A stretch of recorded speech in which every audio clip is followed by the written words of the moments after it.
नमस्कार मंडळी, तुमचं स्वागत आहे माथेरान व्लॉग पार्ट 2 मध्ये. तर आज आहे डे 2 आणि निघालो आम्ही सकाळी केतकरमध्ये नाश्ता करण्यासाठी. नाश्ता करून आम्ही बघत होतो हॉर्स राईड आणि आम्हाला भेटली बेस्ट डील. सो आम्ही 7 ते 8 पॉईंट कव्हर करण्यासाठी निघालो होतो माथेरानच्या दिशेने. हा लगभग 2-3 तासाचा प्रवास होणार होता. तर आम्ही पहिल्या पॉईंटच्या दिशेने पोचलो चार्लोट लेकला.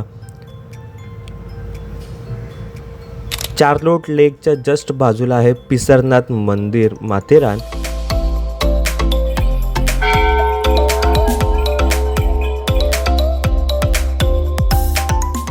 मंदिराच्या जस्ट बाहेर निघाल्यानंतर आहे लॉर्ड्स पॉईंट.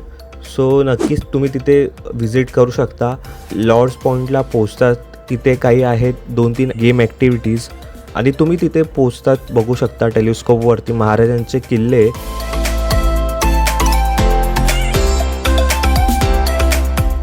आणि हा पॉईंट कव्हर करता आम्ही निघालो आमच्या नेक्स्ट पॉईंटच्या दिशेने.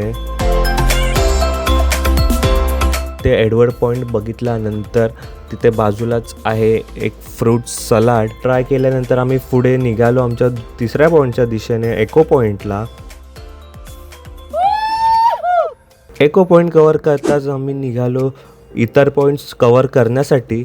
सो इतर पॉईंट्स कव्हर केल्यानंतर आम्ही निघालो आमच्या माथेरानच्या हॉटेलच्या दिशेने आणि संध्याकाळी आम्ही निघालो मार्केटच्या दिशेने शॉपिंग करण्यासाठी. शॉपिंग करून झाल्यानंतर आम्ही इथे ट्राय केलं माथेरानचा फेमस वडापाव. तुम्ही आलात तर नक्की ट्राय करा.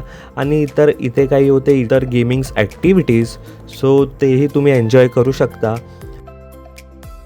आणि परत आम्ही पोचलो क्रिकेट नेट्समध्ये क्रिकेटिंग स्किल्स दाखवण्यासाठी आणि डिनरसाठी आम्ही पोचलो त्या ऑथेंटिक रेस्टॉरंटमध्ये. आणि डे 3ला आम्ही निघालो मुंबईच्या दिशेने. सो माथेरानवरून टॉय ट्रेनचे तिकीट काढून आम्ही निघालो अमन लॉज स्टेशनला. अमन लॉज स्टेशनवरून टॅक्सी करून आम्ही आलो नेरळ स्टेशनला. तिथून आम्ही ट्रेनने आलो आमच्या घरी. सो ब्लॉग आवडला असेल तर लाईक शेअर सबस्क्राईब करा.